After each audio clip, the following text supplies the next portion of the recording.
Sarah Hepla. Good morning, Nancy Rommelman. How's it shaken?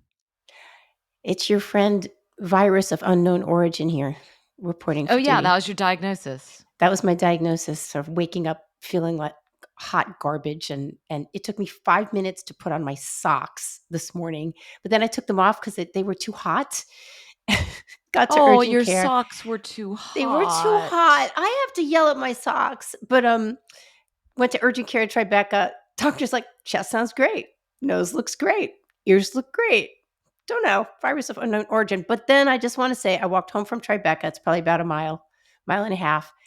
I got to say, New York City, even when it's steamy, you got, the hipsters getting coffee in Soho. You got the Africans on Canal Street selling, fake fancy purses. You got what's going on in Chinatown. I got to tell you, I love New York.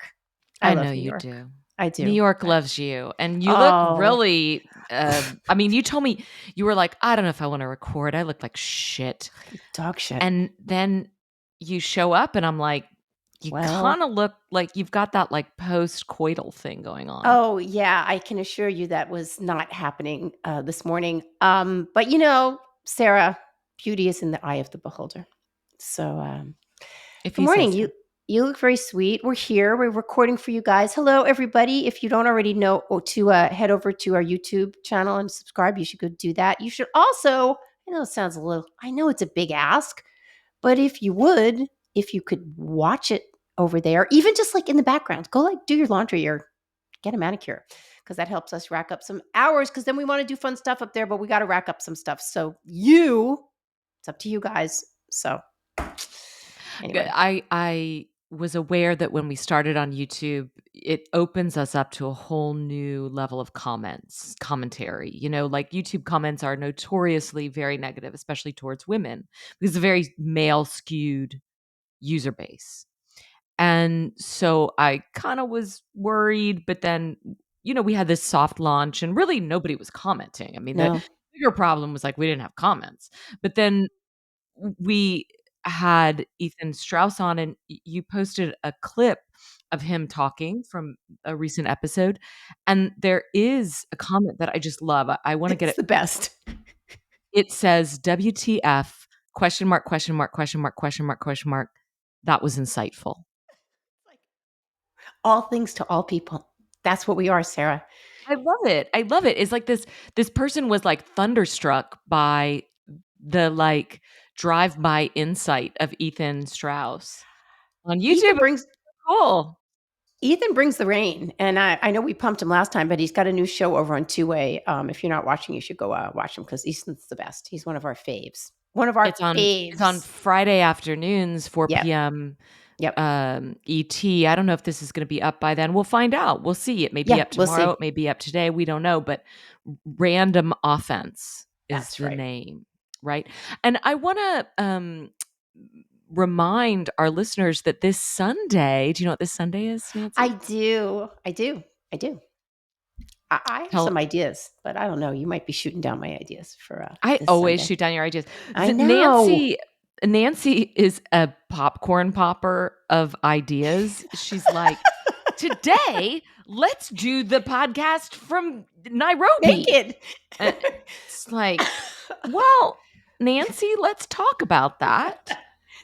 But you're not in Nairobi, and neither am I. So, I'm gonna be muting myself a lot. Just do whatever you guys are because doing. of the virus of unknown origin, which is, I think, a really good band name.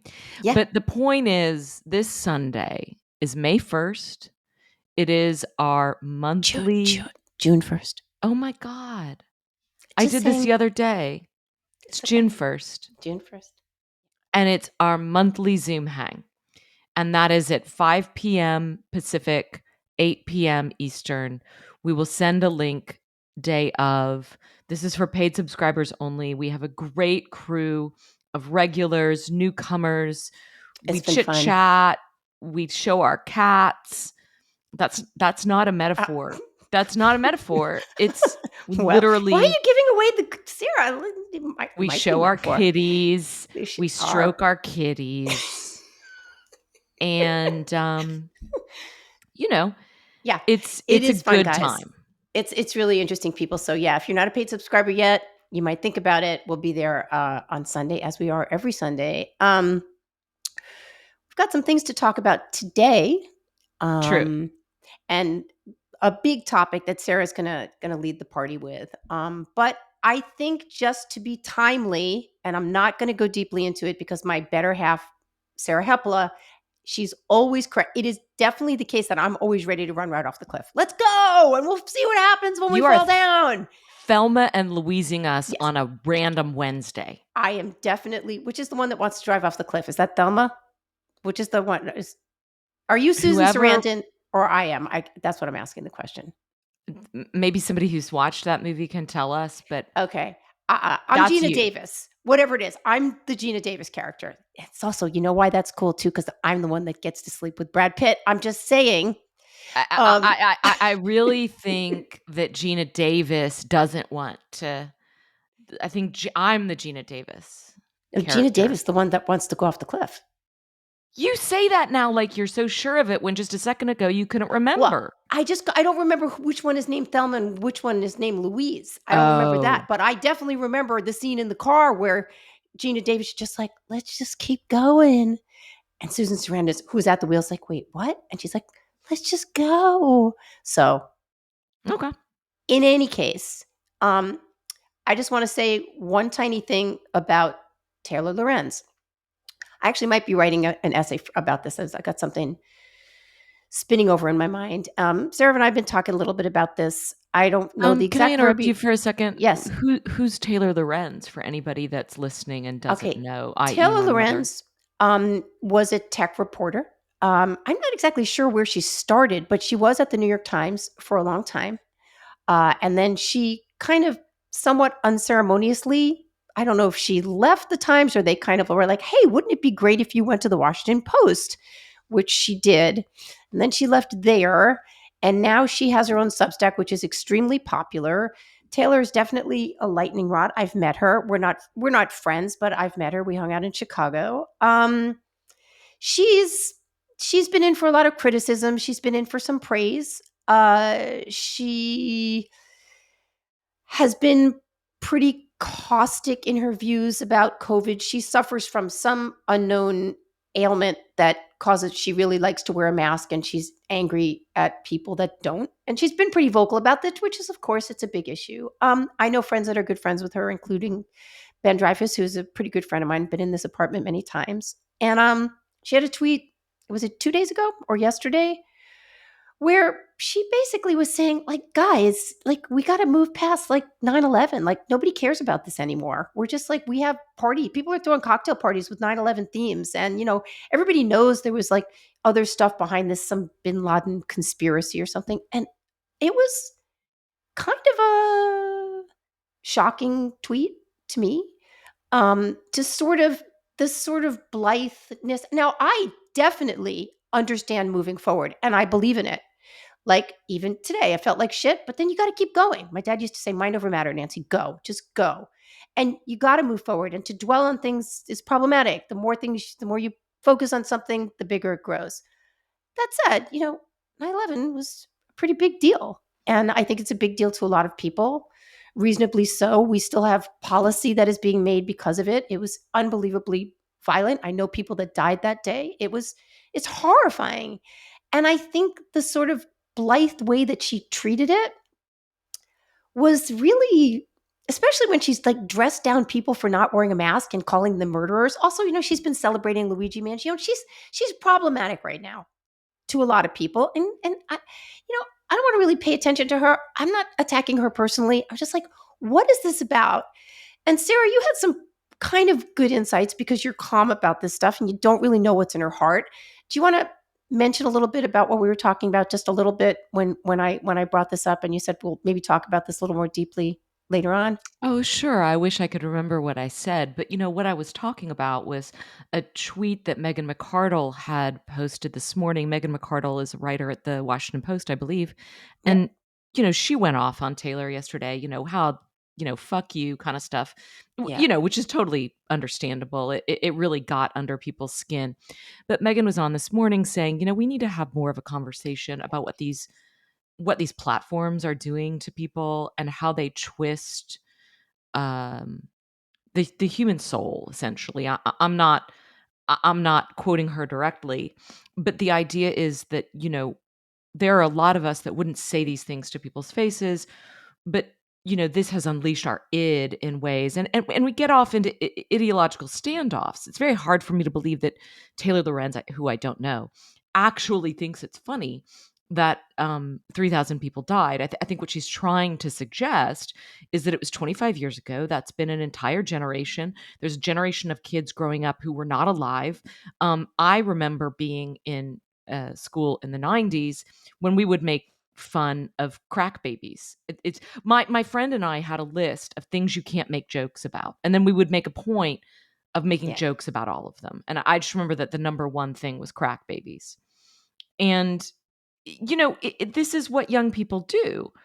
And now there's this amplification through the internet and all sorts of incentive structures built around it.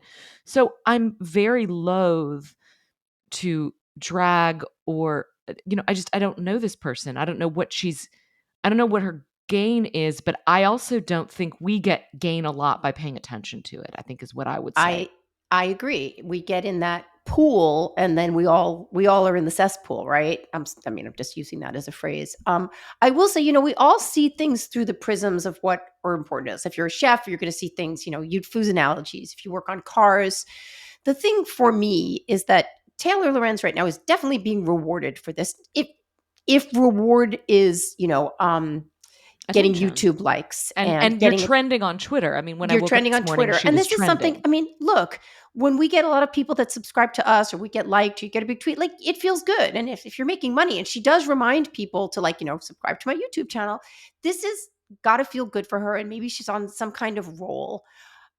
I've said this many, many, many times, and I'm sorry for listeners that hear it again, but every movement creates an incandescence, and you cannot control who is attracted to that incandescence. So sure, you could just say, oh, whatever, and it's this, and she, blah, blah, blah. But she's going to be gaining a following. And, maybe there's somebody that's like, I'm going to impress Taylor Lorenz. What am I going to do? She already was sort of lauding Luigi Mangione. So, hey, here's my opportunity to be part of this thing. Most people are not, almost no one is crazy like that. But there are people. So I kind of think it is, I've said this again a billion times. I feel it is our responsibility as journalists or critiques of the culture to keep things cool, right? To help people keep cool heads.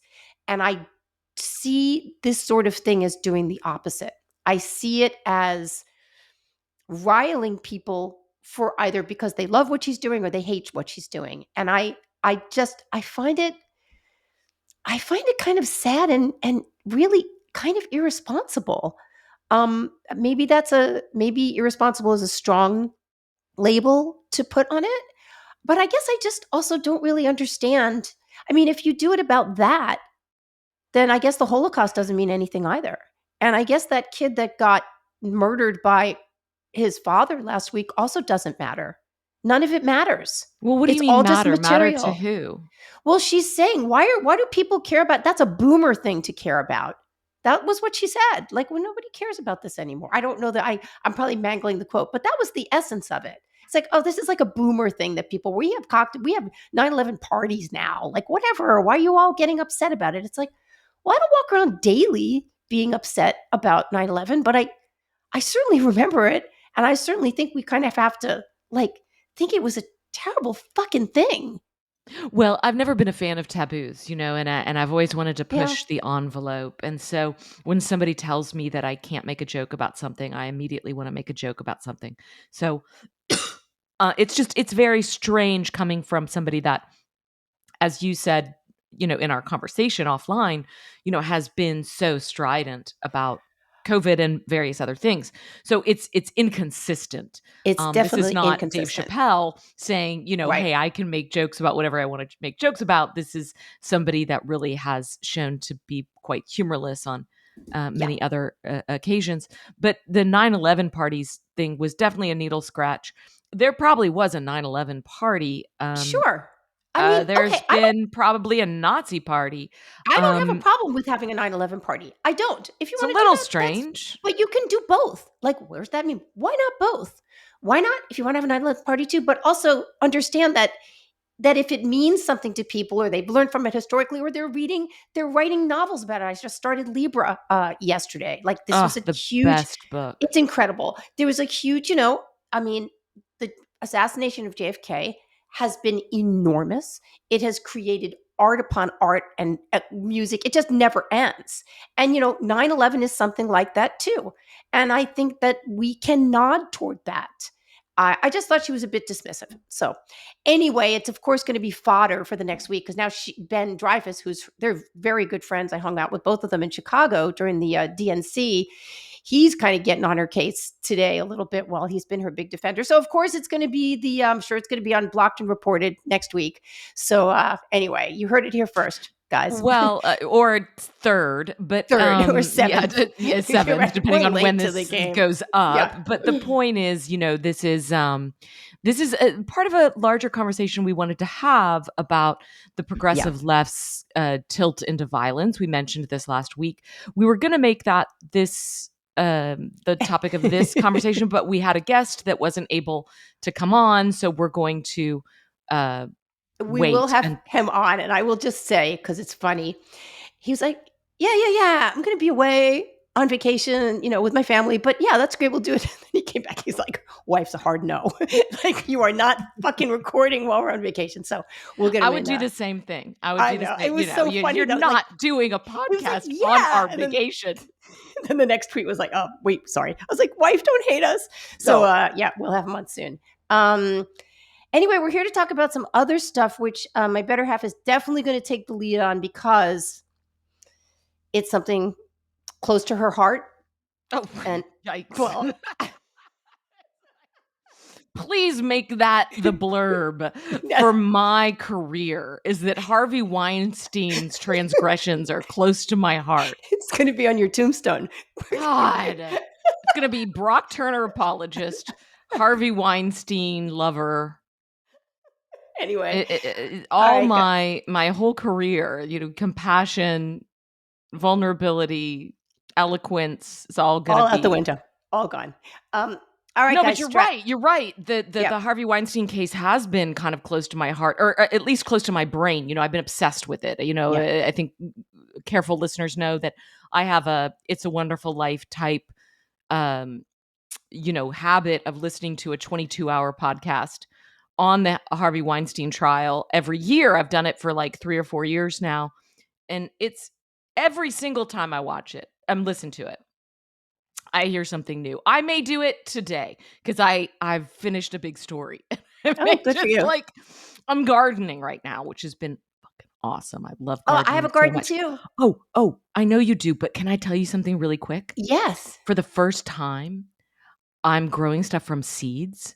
So I have little seeds in their little pods and they've sprouted and it's the fucking coolest I did thing that too. ever. I did that too because last year I planted tomatoes, basil, and jalapenos. And then the basil was fine, but the tomatoes and jalapenos, I'm like, what the fuck? They were like flavorless tomatoes, basically, you get in the supermarket because I'd started them from little plants. I'm like, nope. So this year I started everything from seeds. They all went in the ground last week. Oh my God, watching them sprout. Oh, it's so fun. You're like, It's so fun. I got Every pictures. Oh my God, I have pictures Yeah. too. Like Oh, Wallace is like, look. who's on your camera roll these days? Like, because I'm Yo. just like, oh yeah. It's like, oh, the little head is poking out. Yep. Hello, friends. Yep. Hi. How All are you right. So doing today? everybody strap in. Sarah's going to let us know what is going on in Harvey Weinstein's. Is this his 780th or 781st trial? It's close enough. This is a retrial of the 2020 New York trial where he was found guilty, but it was thrown out ultimately because there were so many what are called Molyneux witnesses, which is like bad character witnesses, that were brought in, and somebody later looking at this was like, why are all these people that aren't even related to this case coming in? You're really supposed to be limited by a certain number. Can you explain So what that is exactly? A Molyneux witness is just like sort of people that were either speaking for or against his character. yeah, they're bad character witnesses. I mean, they're Right. basically coming on to say this guy's an asshole. And they were trying to build a case for a pattern of behavior, but there were only 2 women who were actually making criminal allegations against him. But we heard from about 8 to 10 women. I can't remember now.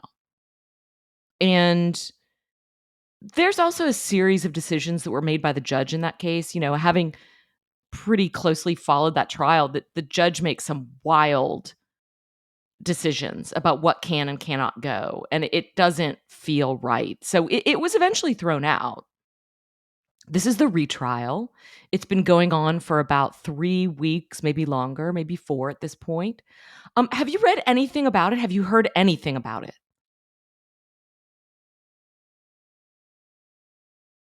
That's a question, but you've muted yourself, and so I can't hear your Sorry, answer. sorry. I was making bad unknown virus noises. No, not really. It's interesting because it was massive. And I'm just going to throw something out there and you can confirm this or say no, this has nothing to do with anything. It was so, Harvey Weinstein, without a doubt, has become the poster guy for Me Too, for sure. People piled on. There was this and that. Things were true. They were not. We had the Irish couple that were on talking about Phelan and names that I'm Oh, Phelan, forgetting. we have Phelan Yeah, and, Anne right. McAleer, and they are the couple that did the podcast. And they really, we there were a lot of views that were from their viewpoint, like he's the worst or he's even worse than that. And then they came on and we're kind of like, well, let's really look as they went every single day. They had the transcripts acted.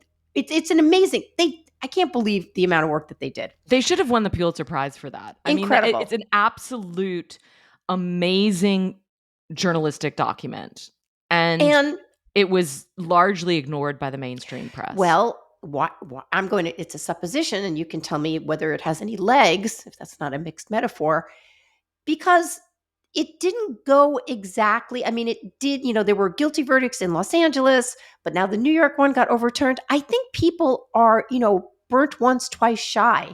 Does the press want to give it the same amount of attention it did when we were expecting a big kaboom? Like, he's the worst. We were right. Let's blow his guts up all over the front page every day. Now it's like, I don't know. So, no, it's not getting the attention, as far as I can see, that the first one did. One of the things that I remember Phelan, one of the podcasters, saying about being in that courtroom. Do you remember how we talked about the laptop class? How the laptops would be clacking, clacking, clacking whenever there was an accusation against Harvey Weinstein. And then whenever there was a cross examination that wasn't going well, or whenever there was something that undercut the claim, the laptops were completely silent.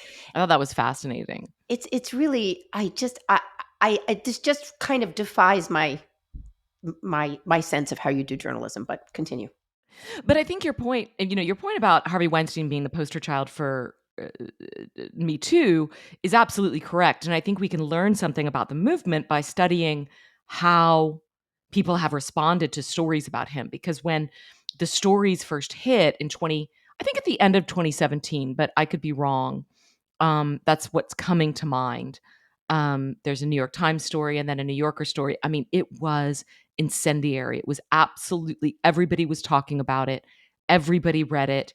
But it was almost like we metabolized that story, and it was like he had already been tried in the court of public opinion. So when the actual trial comes around in 2020, it does get press, but it doesn't get that much press. And then there was a later trial in LA. He was also convicted. Um, this Oh, that's trial sorry. I'm in just to interrupt you for 1 second. You know what's so interesting about that? In the press, you can do anything, right? You can do as many gymnastics as you want. You can camp the story this way and that. You can explode it. You can make it less. You can do whatever you want. In a court of law, you can't. There are certain things that you have to follow. And so, of course, it's not going to be as exciting. They tried to make it exciting. I mean, even the judge. And that's why it got thrown out. Now I know why you're fascinated by all of this. Okay. Sorry. Oh yeah, you can learn so much about the culture and its pivots by studying, how this gets received and explained or rejected by American culture. So, you know, Harvey Weinstein is on trial. There's been very little coverage of it in the mainstream press. I mean, of course, the New York Times is they do have stories about it, but it's not making the kind of splash that it did before, in part because Mm-hmm. of this Puff Daddy trial. I mean, it's going on at the same time as the Sean Combs trial, which is really dominating headlines. Wow. Yeah. I also haven't seen that, but I guess I'm not reading the New York Post enough. Well, you, well, I don't know that you follow the same news sites that I do, because you'll come at me with like, do you know, everybody's talking Yeah. about this Yeah. thing on Ukraine. And I'm like, no, they're not. They're not. Because you're like, no, you Because didn't. I'm In like, Variety, it said blah, blah. exactly. Yeah. Yeah. Yeah. Yeah. So yeah, we're a little bit different on that. But there has been coverage of this trial. One of the really excellent pieces that I want to plug is by my girlfriend, Kat Rosenfield. Um, we're a couple Hey. now. Okay. Well, I can't blame you. You can join us. It's all platonic, guys. Don't get any crazy ideas, or at least my part of it. I'll make breakfast for you I guys. think speak for Okay, yourself. go Speak for ahead. yourself. Go ahead, Cal ladies. Rosenfeld had a great piece in the Free Press. I just read it recently, and I had to email her just to say how much I loved it. And it was Harvey Weinstein, and the death rattle of Me Too. Yeah. And Kat's so great, and but one of the things that she talks about is how this is. I mean, Me Too is really going out with a whimper. We're exiting that.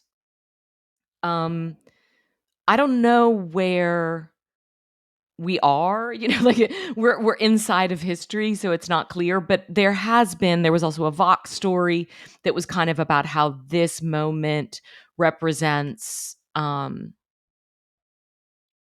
how few gains we made in Me Too. That basically like it was a failure, I guess. Well, Question: and yeah, what gains were supposed to be made in Me Too that were not? What are they? There, if they were saying there were specific gains that should have been made, targets hit. What were they that were missed? we were supposed to put all the men in jail. So we missed it Yeah. by a Well, smidge. we did do that for a while, didn't we? I Yeah, mean, you put most of the incarcerated in this country are men, so we're man, you on grabbed my ass. I'm track. sorry. Yeah, yeah, I know. Isn't it yeah. fascinating that Me Too coincided with like criminal justice reform, where it was like, get men out of prison, but put these other men inside if but only if they're famous. Love I it, was just like, Sharon. what are we Perfect, doing? perfect. Anyway, I think you ask a good question, Yeah. and I don't know the answer because I never knew exactly what the original goal was. It seemed like I think one of the things it did do was to create an extremely wide berth for women to tell stories about what has been done to them.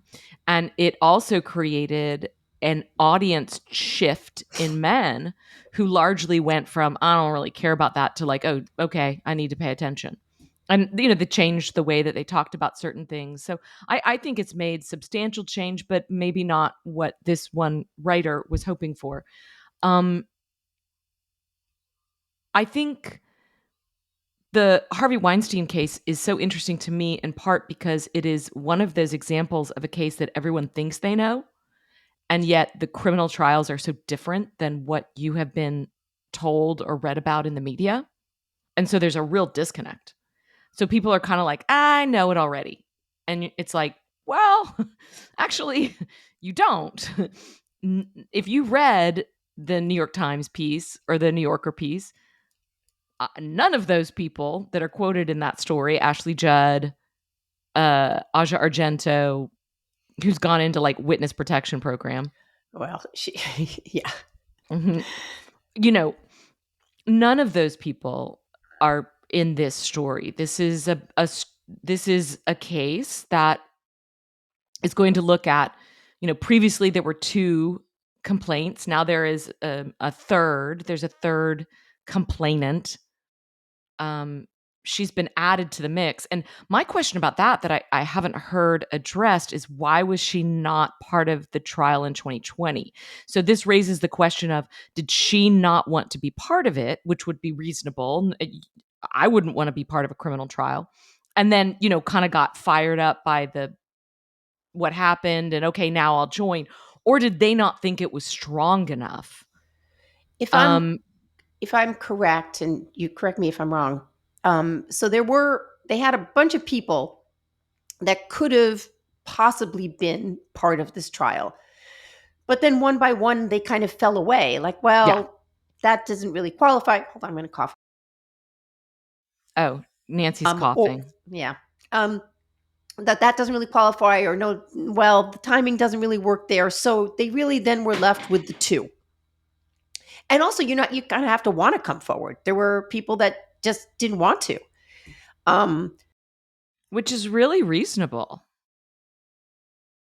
Did you hear my lip gloss just fall off my table and roll across the floor? I was coughing too hard to hear that. I'm sorry. I hope Okay. other people heard Lots of it. fun ambient audio in this Yeah. one.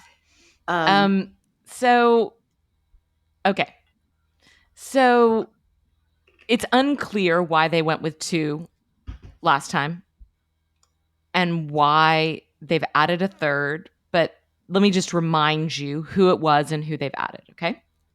So the two people that are back, one of them is a former production assistant on Project Runway named Miriam Haley, often called Mimi, and she alleges that Weinstein forced oral sex on her at his Manhattan apartment in 2006. And the other woman was an aspiring actress named Jessica Mann, and she alleges that she was raped by Weinstein in 2013 in a Manhattan hotel. One of the interesting things about this case is that because it's a Manhattan case, you have jurisdiction. Like, Miriam Haley lives, I'm sorry, not Miriam, Jessica Mann lives in LA. And most of her interactions with Weinstein were in LA because that's where she lived.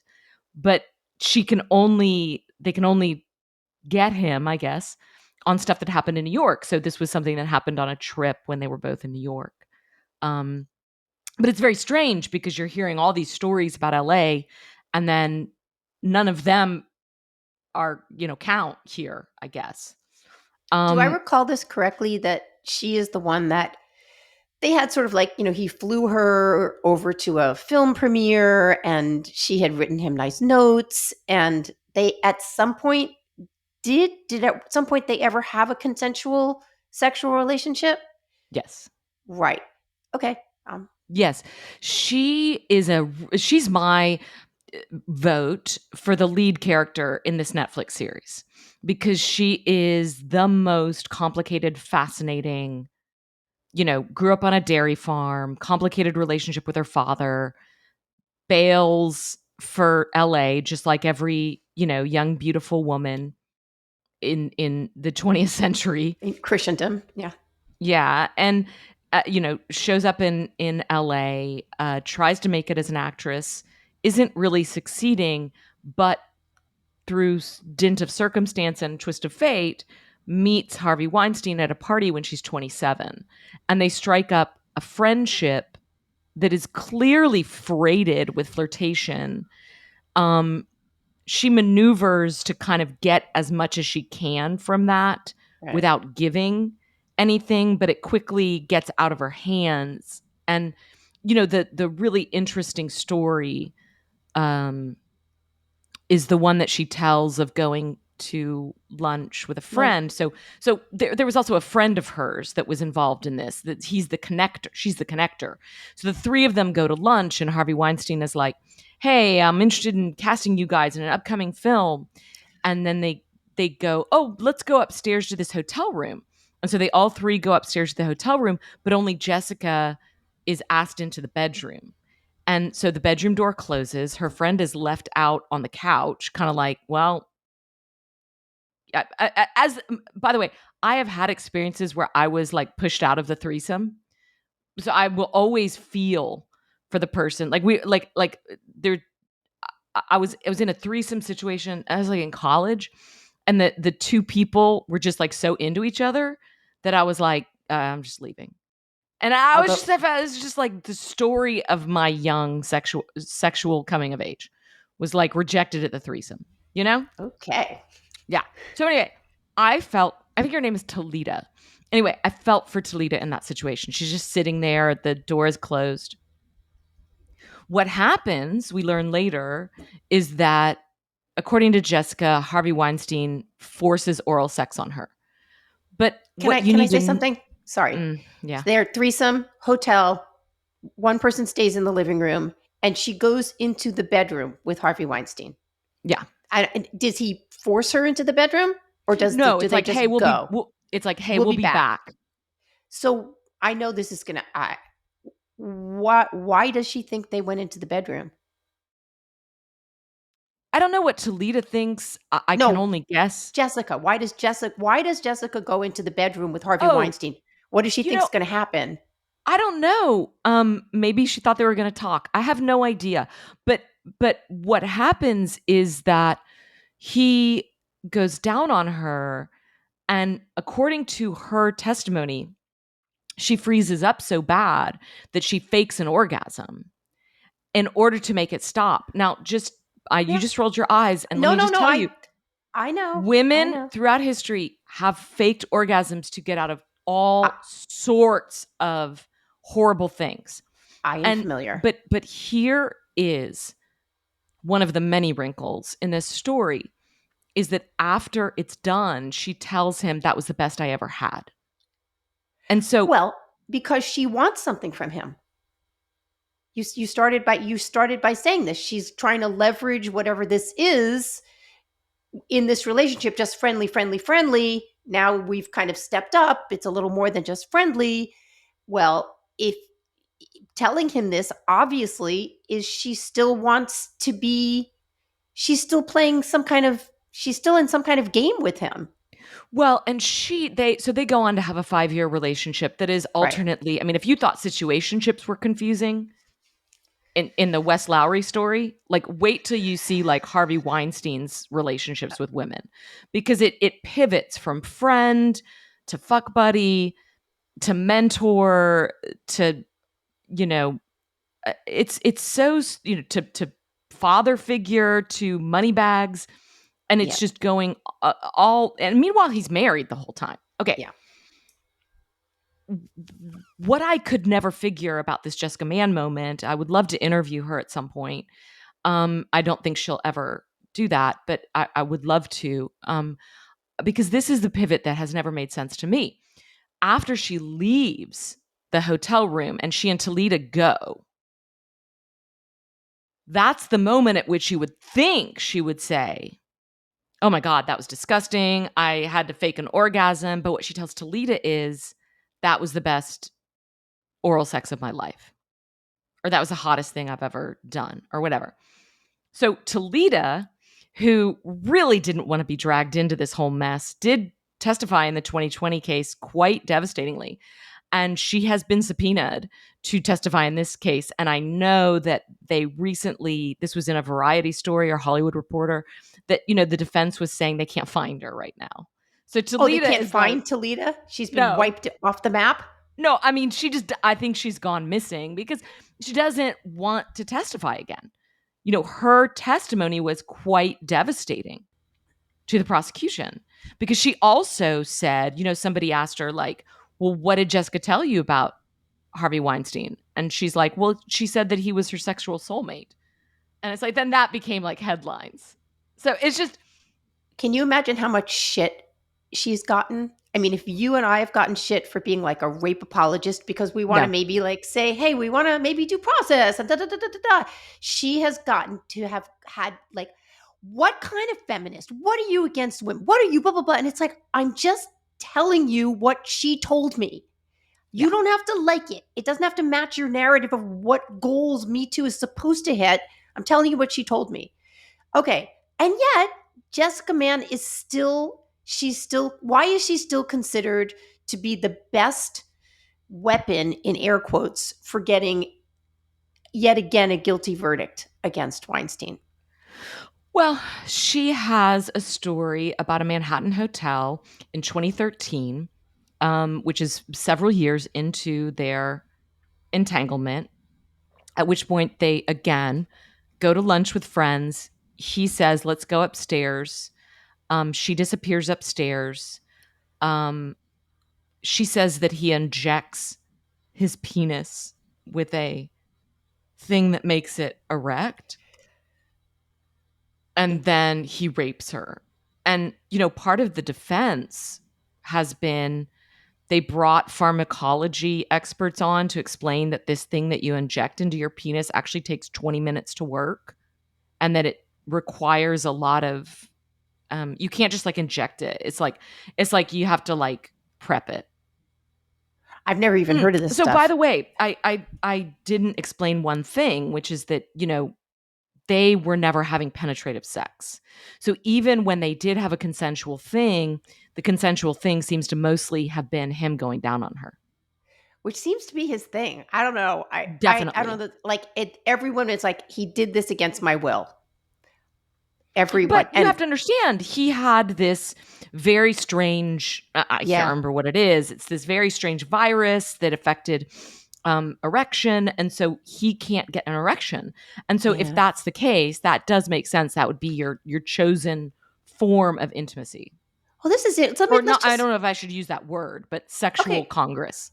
So I've never really thought about this before, but if he can't really get an erection and Yeah. he's got issues with his genitalia, they're supposed to be odd. So then, he's not, you're not going to have penetrative sex, or it's going to be very difficult.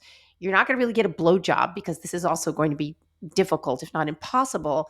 So what you are going to do is give a woman oral sex, which, sort of not always, but it's sort of for her pleasure. Like that's, when you're doing this, it's like for her pleasure. So it's just interesting that this becomes such a weapon in his trial. All of the women have said he, went down on me against my will, which I think there's probably, gradations of what against my will meant. Some of them may have been completely against their Right. will, and he was big and they were frightened and all this, and others it's like, actually this is fine, it's an exchange. And we know, like Aja Argento, for instance, had a relationship with him for years. um, Mhm. but it's an interesting, for that thing which is usually a pleasure giving thing to now be turned into the weapon. It's the weapon. Yeah, it's really fascinating. And it's something that the media, for all its attention on the Weinstein misdeeds, almost never mentions. This is something I've seen talked about on conservative podcasts, which are not the place that you would think would be talking in such granular detail about oral Huh. sex. But, part of the vibe shift that we've seen or whatever has been that podcasters like Candace Rogan, Candace, Please, someone make a mashup of that for us. That'd be oh my good. God. Ah! Well, Candace Owens has done a very high profile podcast series called Harvey Speaks. She actually spoke to Harvey Weinstein. I think that was just released last week. I tried to watch one of the episodes about Jessica Mann last night just to kind of prep myself for this, and I found it so sloppy and mean, even as she's Oh, making really good points, that I just couldn't yeah, watch it. I found it really yeah. upsetting. One of the sad things about our media environment is that the mainstream legacy media has left such a hole in so many of these narratives that there is a land grab for anybody that wants to tell a more complete story. And what happens is people like Candace Owens come in to fill that gap. They jump right into it. And that is why when we go back to what you were saying, they're in the courtroom, he's being indicted, tap, tap, tap, tap, tap, tap, tap, tap, tap, tap. Oh, otherwise, no, we're not going to report on this. The people you create these holes. Like, wouldn't it be great if you had a super, like if the New York Times was just, and maybe they will this time, maybe they'll just do a fuller and a little more balanced reporting on this. Anyway, go ahead. Yeah, the Candace Owens thing, she has a huge audience. And, Yeah. this got even more attention when Joe Rogan said on his podcast, he had been listening to it and he says, I can't believe I'm on Harvey Weinstein's side. I thought he was guilty of like heinous crimes. He was just in the wrong place at the wrong time. If this happened in the 80s, they probably would have thrown it out. But in the Me Too movement, it was a hot witch hunt. Um, that's a little fast and loose for me, but it's not wrong.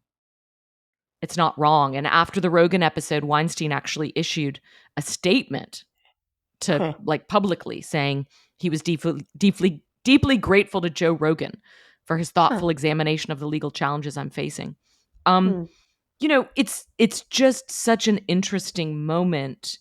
Um, the the vibe shift has created a lot more opportunity. And I think mainstream media, legacy media is backing away from this story, kind of memory holding it. They don't really want to look at what even though New York Times, they won a Pulitzer for this. New Yorker won a Pulitzer for this. I haven't seen New Yorker follow up on the Harvey Weinstein case for years. The And zeitgeist, baby. what's that? The zeitgeist has changed. Yeah, and I also wonder if they're on the outs with Ronan Farrow, or because he co-wrote that ridiculous piece about Brett Weinstein, not Brett Weinstein, Brett Kavanaugh, Yeah. where he was like gang raped. He talk about playing fast and loose. Like I don't know what's going on with Ronan Farrow. He seems to be very attractive. I told you, for me, Ronan Farrow, it all begins with mom. All begins Oh, with mom. 100%. With his mom, Mia Farrow, and he just, 100%. I did listen to his book when it came out like 5 years ago, and I just didn't believe a lot of it. I was like, Well, yeah, we talked about how entertaining yeah. that was to you, and then you and I watched a documentary that he had hosted with Weinstein accusers, and found him to be like such a good interviewer and really empathic, and he's not surprising, he's so good at listening and dealing with highly distressed women. It all begins with mom. So, so let me tell you a little bit about how this trial is different than the previous one. We have a new judge.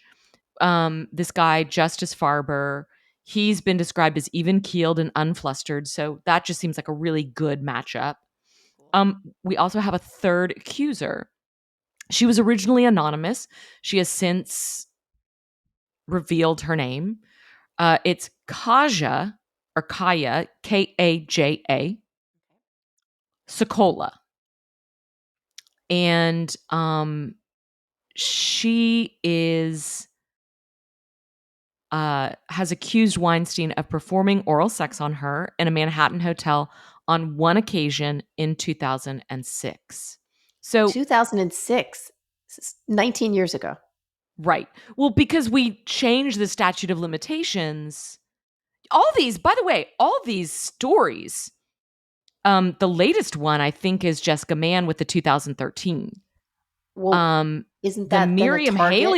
Miriam Haley stuff is like, I'm pretty sure is like 2006, So 7. then would that be considered a target that Me Too wanted to hit and has hit successfully if you change the statute of limitations? Wouldn't that be I mean, considered we a blasted target? that thing open. California is like, we'll prosecute 17th century crimes. Let's go. I mean, it is interesting, but yes, you're exactly right. That is a major shift to have this window opening to like it happened 17 years ago, but we're going to try it now. And the interesting thing about Sokola, she is from Poland, and she came over to New York when she was 16, and she was an aspiring model. And you can guess how she looks. I mean, she's just They're gorgeous. gorgeous. Polish women are the hottest women on the planet. No, They're seriously. They are. really beautiful. Yeah. And one of the interesting things that I've seen some of the social media, accounts do is to just play fast and loose with her age. So they'll say Weinstein is accused of something with a 16-year-old. Well, that's when he met her. But when this incident happened, she was 19. However, when she was 16, and we can only imagine how completely confusing this would be to be a 16-year-old girl punted over to the United States, New York City. You probably don't speak the language very well. You're in the modeling industry, which has got to be just, who can even imagine? But she meets Weinstein in a Manhattan hotel, and he says to her, like, you should be an actress. And she's like, oh my God, it's like he was reading my mind. Like, I've always wanted to be an actress. And so she says, she has said in a 2022 interview that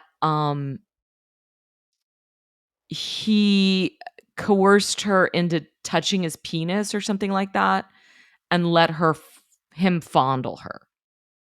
And she has said, I feel like part of me died that day. But it is worth saying that after this incident, she continues to reach out to him. He gets her a role in the Nanny Diaries as an extra. So a few years later, God, this is there's all an so sad. incident. It's all so It's sad. very sad. I mean, think about this. You do this and go, oh, got your role as an extra in the Nanny Diaries. It's like, and you're standing there like, wait, what? I know. It's I know. uh, In my notes I have, he cast her as an extra in the Nanny Diaries where she met Scarlett Johansson and Alicia Keys.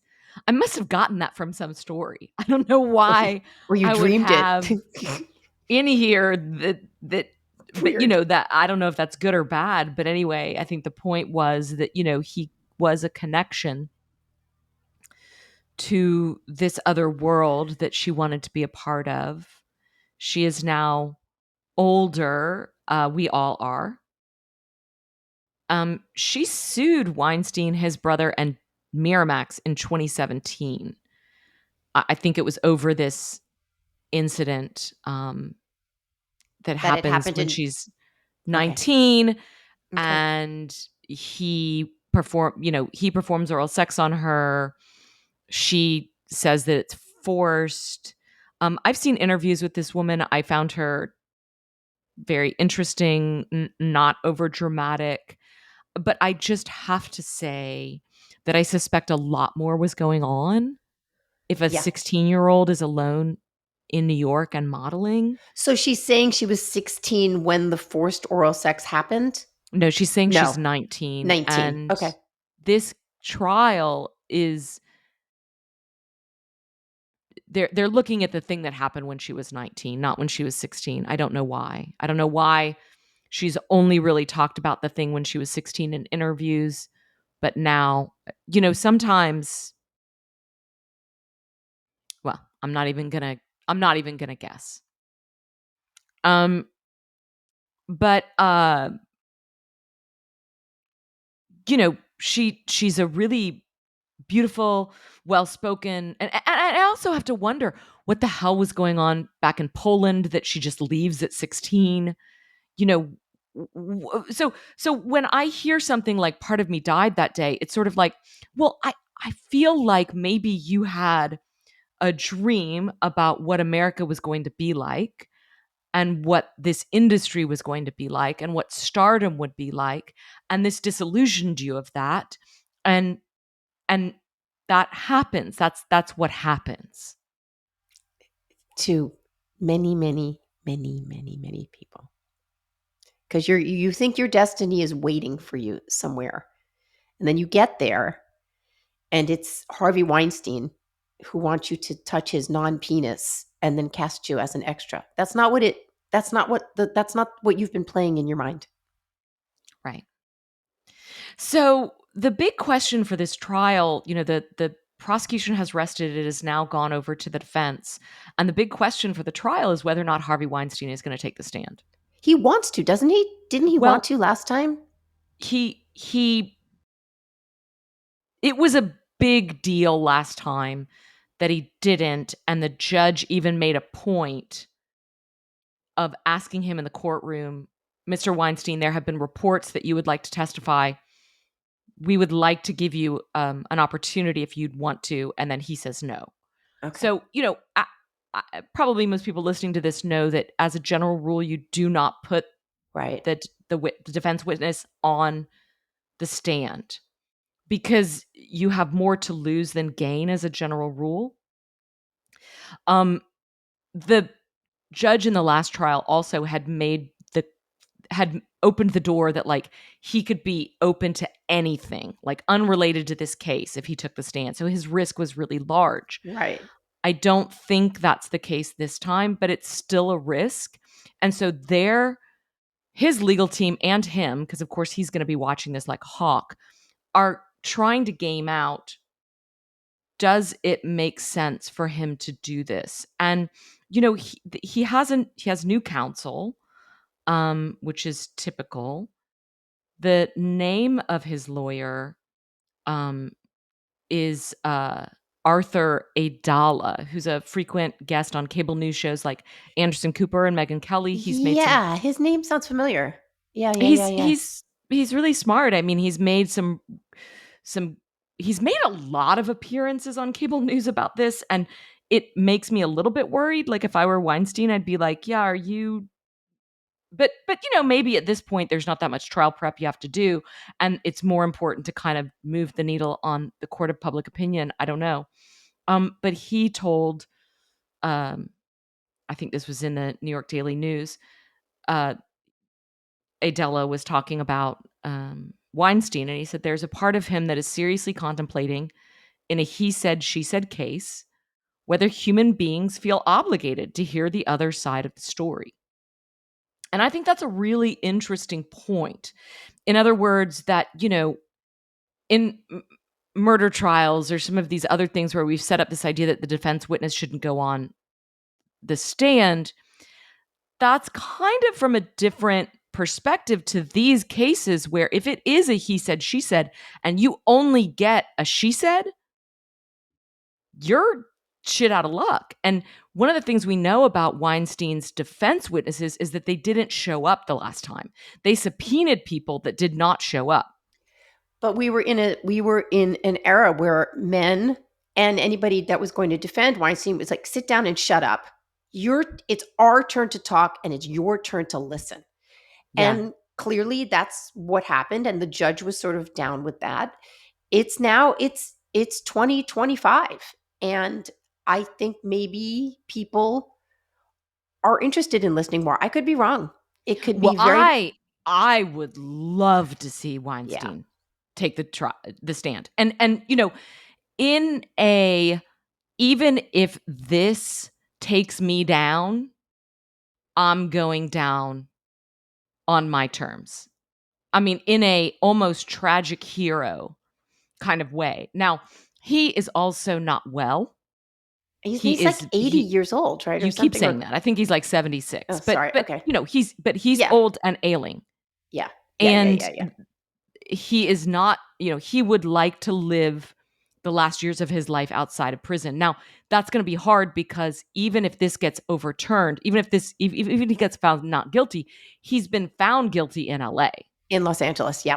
So, now it is very possible that if he gets a not guilty, then there's going to be a cascading thing where it will open up because that part of that was based on the New York conviction. So, I don't know what's going to happen, but I would love to see him take the stand because, there is just it's very interesting too. When Jessica Mann testified last time, he was very stoic. Remember, they had a 5-year friendship. There are letters between them that talk about being soulmates, that talk about, it's an intense connection. His relationship with Jessica is on a level that I don't see with anybody else. The other ones feel more transactional. Hey, my cat needs feeding. Like that's Yeah. literally Miriam Haley, literally the last correspondence from her. And she's one of the accusers here. The last correspondence from her is she's opening a yoga studio and she would like some money from him. And she says, my cat needs feeding. And it's like, come on. But he did give her the money for the yoga studio, didn't he? I don't know. Okay. He probably did. And by the way, Jessica Mann has gotten $500,000 in a civil case that came after the 2020 conviction. I have a So, question about Jessica Mann. Who mhm. is she now? What Yeah, does she well, do? What's her what does she do? she's must be in her 30s. She's very pretty. He has a real thing for honestly women that looked like his wife at the time. Yeah. Long dark hair, very beautiful. Um I don't know what she does. I think she's out of Hollywood. I think I don't she working in an office. I have no Okay. idea. Um but the last time she testified, it was a huge ordeal because in reading a letter to her boyfriend at the time where she explains how her relationship with Harvey Weinstein isn't a threat, she had a panic attack and broke down and cried and had to like leave. And the media at the time interpreted it as she's so traumatized and he traumatized her so much. Well, I interpreted it as somebody that has had to confront all these different unintegrated parts of their personality and conversation, and they all boomed together inside a courtroom while everybody was watching, and she can't handle it. I mean, she had this unintegrated part of herself that had a thing going with Harvey. She had a relationship with a guy that she probably wanted to marry. She had some other stuff going on back home. And, all of them come together in this. Can you imagine if you had to read like one of the most personal letters you've ever written to anybody, like out loud to a slavering courtroom? Like I've had to testify before. I broke down crying on the stand when I had to testify in the armed robbery case. Because the New Orleans thing, this is how I met my detective Right. boyfriend. Right. Gosh, It was like we a haven't whole talked about it in a ordeal. long time. Yeah. Yeah, it was really an ordeal. And so it's just when you have all those eyes on you and you're being asked these questions and it's so scary. And this time that and I really didn't even think Jessica was going to testify again because man, it was such a mess last time. Um but she did testify again and she was allowed to leave during testimony to collect herself. So she did break down again. And after the testimony, as she walked by Harvey Weinstein, he was shaking his head, which in the last time he just was totally stoic. And this time he's shaking his head. She looks directly at him and pointed a finger at him. And then she pointed at her tear streaked face before striding away. That was in the New York Times story. So it's Whoa. a little bit of a look what you did to me moment. And he's sitting there going, what have you done? The betrayal has got to Yeah. feel. And I'm not saying obviously I'm not in the room with these people, but if you've spent 5 or 7 years with someone and you've supported them and maybe you had weird sex things, but they were telling you it was amazing. And now this is happening and the betrayal must be and you can't do anything about it. It's like you're in a straitjacket. Your lawyers are telling you, just sit here, just take it. And then when she walks by you, she's like, look what you did to me. It's never going to end. And I can under when you're saying like she's integrating all these parts, when you've had to, I mean, I don't do it anymore, but like when you're a kid and maybe you kind of like, I don't know, you twist a situation or you tell a little lie and then you're forced to defend that lie, how your face is just burning and it's impossible and you feel like, what have I done? I remember I did something very small like this when I was like in my early 20s. This guy, I was at a party. He was kind of famous at the time. And he grabbed my ass. And it wasn't a big deal. And he was actually kind of a friend of mine and whatever. But I was with Tava's dad at the time. And I said something to him like, oh, he grabbed my ass. And he went up and confronted this guy. And the guy just looked at me like, but you liked it. And that was true. And it was like, I felt so ashamed. It's like 30 something years ago. And I still feel like Mm, weirdly ashamed that I made any kind of big deal about this, that I was yeah. involved in. That was nothing. It just should have been like a laugh and you walked on. It was Mm. like, but now in maybe, I can't speak for them in some of these situations, you're now forced to defend. Imagine if 30 years later I was taking this guy on the stand. I mean, you'd have to start believing that you were right, no Yeah, matter what. absolutely. And that's got to be, I mean, I don't know how you do that, but of course you've got all this support. You've got the whole culture 5 years ago, at least, telling you not only are you correct, but really the future of womanhood and depends on you. What? No wonder you're fascinated with this. This is insane. I know. I know. And the she was asked why it took her till 2017 to come forward about all this stuff. What she says is, I thought it was just me. And she says, when the stories broke about Harvey, it was the first moment in my life that I realized that this is who he was. And I just like, it was a paradigm shift that it wasn't my fault. And now he So, needs to pay. I think this interesting thing, it wasn't my fault. You hear a lot from victims advocates, it wasn't your fault. And I think fault is Yeah. such an unuseful word, um, because it's really more of a question of, is it your responsibility? Or What was your very role simple, in what this? was your role? That is the question I believe we always need to ask ourselves. What is your role in this? Sometimes you're absolutely not. If you're walking down the street and a brick falls off a building and hits you in the head, like you didn't really have much to do with this except you were walking down the street. But yeah, what every time if something goes wrong, like you lose a job or you lose a tooth or whatever, your car stalls out. What was my fault in this? Oh, I didn't check the alternator, or I should have taken better care of my teeth, or maybe I Well, shouldn't have gone into a bedroom with Harvey Weinstein. Like maybe I should not have done that and expected a different outcome. Possible. So, yeah, I think that the idea of fault, one of the reasons I find it so problematic is that it suggests a binary, because that's how our legal system works. mm. One person is guilty, one person is innocent, or guilty or innocent. It is this binary thing, and that is not how life works. In life, usually there are degrees of culpability. Maybe you did something wrong, maybe you didn't, but I don't find it useful to look at a string of chronic behavior and say it wasn't my fault. It's not really about fault, it's about what was your role in Hmm. this. Hmm. And I believe that women, if they want to be treated as full agents of their own destiny, which I do, need to step up to the moment and say, yeah, I did this stuff. And for me, it would make it a lot easier to see more clearly what we should be busting this guy on, because he's obviously a sexual pig. He's a sexual Yeah. opportunist. Yeah. He's no question a philanderer. He's a bully.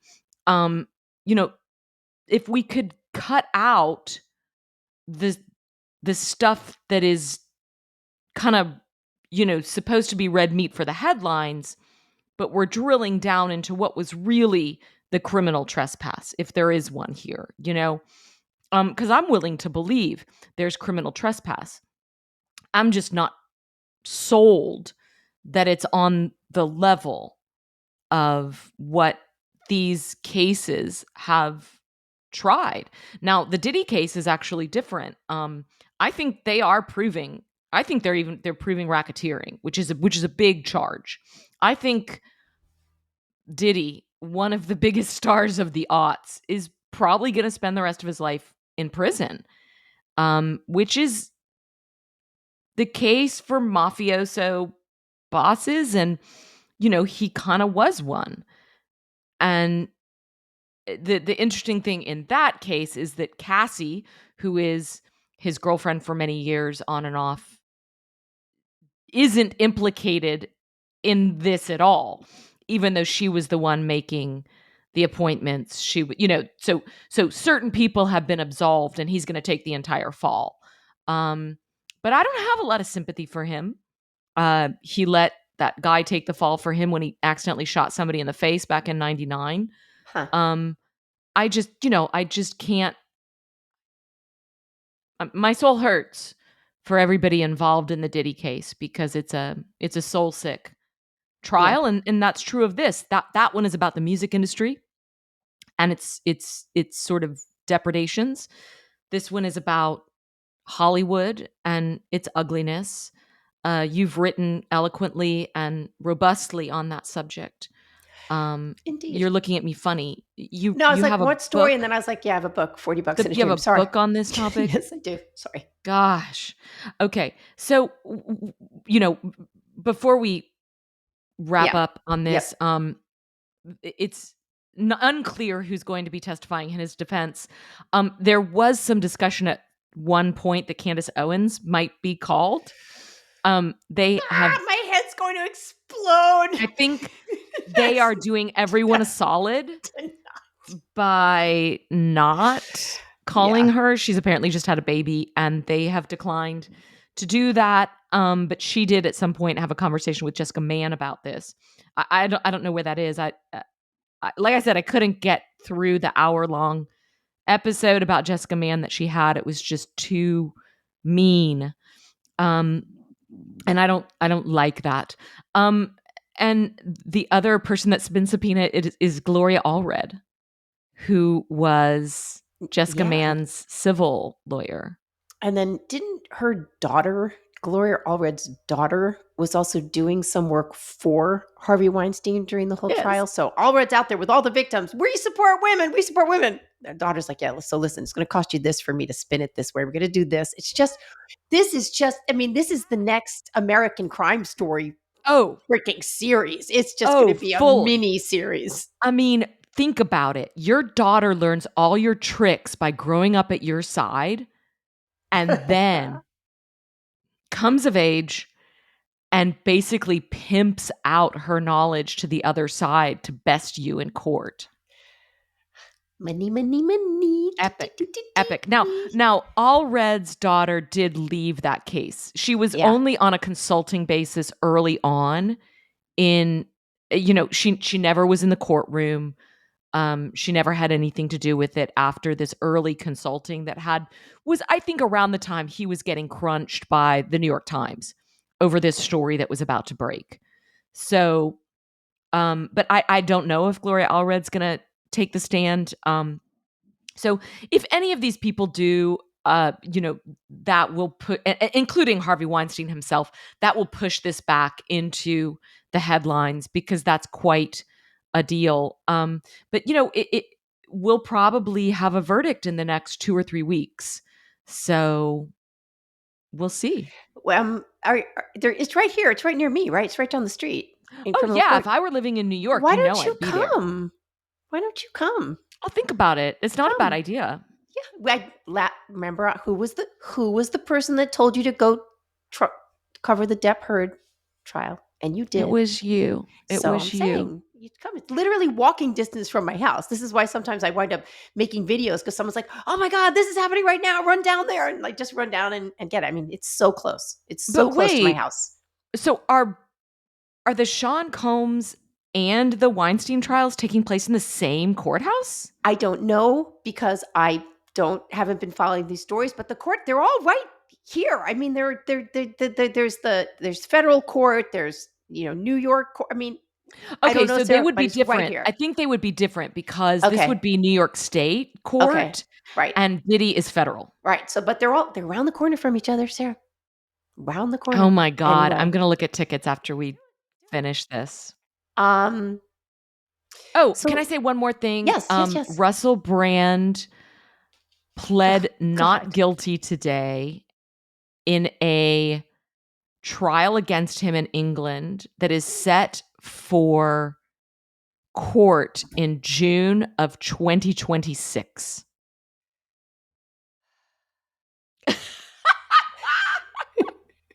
Exactly. Exactly. I'll make a little recording of it. We'll just pop it in every once in a while.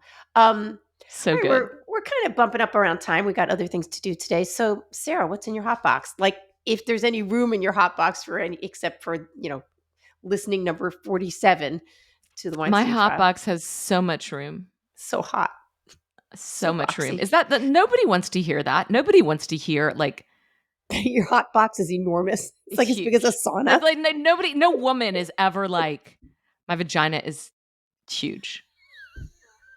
My vagina is gigantic. Like no man is like, oh, let me go. Like it's ridiculous. Back the car up.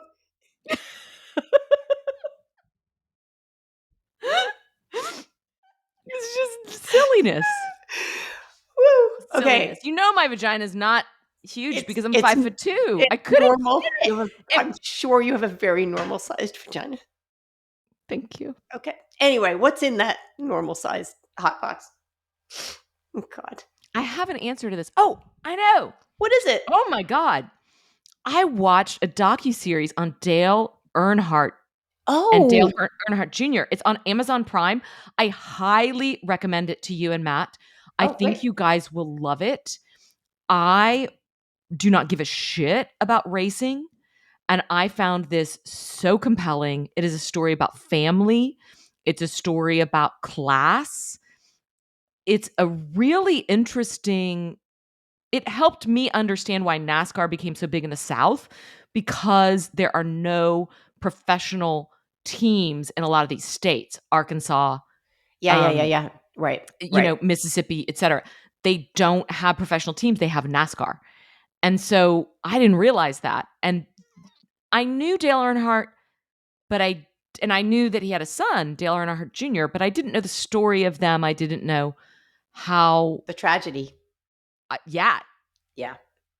I didn't know. So it Yeah. was all new to me. And it's a 4-part series. It was released in like 2 chunks. So the second half of it just dropped yesterday. And I watched the last 2. And I mean, I was riveted by this docuseries. It's just called Great. Earnhardt. Great. Well, I was reading. I signed up for Tina Brown's Substack. Tina Brown, the former Oh. editor of Vanity Fair and the New Yorker, and I don't, mostly you get your little sub. Oh, someone wrote on Substack, delete, like no time. But I did look into it because she was writing about someone who had been a contributor to her, Simon Sherma, who is 80 years old, I believe, and he's a journalist that's an author that's written about history and culture, and he has a documentary out, short, 1 part, less than an hour, called The Holocaust, 80 years later. He had never gone to Auschwitz or to any of the camps. His family was Lithuanian, and they were greatly impacted by the Holocaust. It's very short, it's very moving, and it is also about the heroes in the ghettos and where Jews were being persecuted, and showing you historically some of the things they did, which was, now you're in the ghetto in Poland and you can't go anywhere. You can't really get out. But a loose group of people, like 26 people, would clandestinely write about what was going on, but only 3 of the people at a time would know where the writings were. And then they took these writings and they buried them in like metal milk cans and boxes and said, I'm going to weep. Maybe someday Hmm. someone will find these, because these Oh my people were all goodness. killed, and they were found. It's moving. We started this talking about, like, why should we care about these things that happened in the past? We're going to move on. We can make light of things, and yes, sure, you can make Holocaust jokes if you want, and that's fine. Well, not fine, whatever. It depends on who's doing it, but we do remember, and there's reasons we remember. And this was a short and very moving documentary, The Holocaust 80 years later. So that was in my hot box this week. And I had friends over for dinner last night. I was talking about Hmm. some book that I finished yesterday. And they said, when do you read? Because I'm reading 2 books a week now. And they're like, when do you read? I'm like, I don't know, but just consuming books at a crazy rate, including starting Libra today, which is holy mackerel. Don Lib DeLillo, Oh my God, the forget writing. it. I mean, you Forget it. can't. It never lets It's up.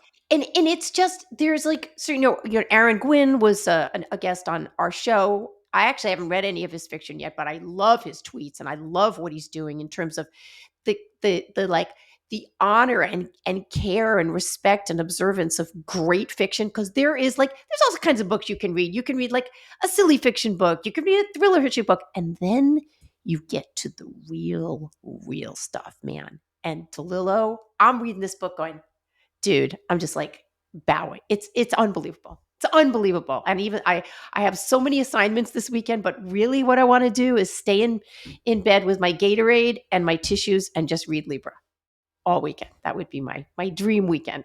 You should If I could do absolutely it. do it. I And might. it was the most gratifying fiction experience I'd had in years. Incredible. And that's, I had read Freedom, which I loved Which I and just finished. raved about. Yeah. Totally different. I Oh, very, very different. But DeLillo is going so deep, So and deep. he's cutting with like so much with just sentences. And it's like, oh my Unbelievable. God. And Unbelievable. wait till you're gonna finish Libra and you're gonna want more Don DeLillo. And Fine. wait till you read Underworld. Because the first 50 pages of Underworld are well known as the best 50 pages of any American saga ever written, and it all takes place at a baseball game. I can't wait. Years and years ago, I read a quote about Mary Gateskill that someone said she swims in deep waters. And, Mm. when you write fiction, and I've dabbled in it myself, and I'm certainly not in the realm of any of these people, but when you actually go to the place, you go to the freaking underworld where fiction lives, and you come back with something, it's crazy stuff. I can sustain it for a short story. That's about how long I can stay underwater, I guess. I mean, I'm just speaking metaphorically here, but DeLillo is it's just unbelievably masterful. Unbelievable. So I guess that's also in my hot box this week. So yeah. Um, okay, listeners. Well, please, if you're not a paid subscriber, please become one and join us on Sunday Zoom, 8 p.m. Eastern, 5 p.m. Pacific. And Sarah, please keep us up to date on everything and all things Weinstein. That's your department. I'll bake the pies. You pay attention to Weinstein. I think that's a good allocation of responsibility. And That's fair. It's a deal. and I'll see you next time. Smoke 'em.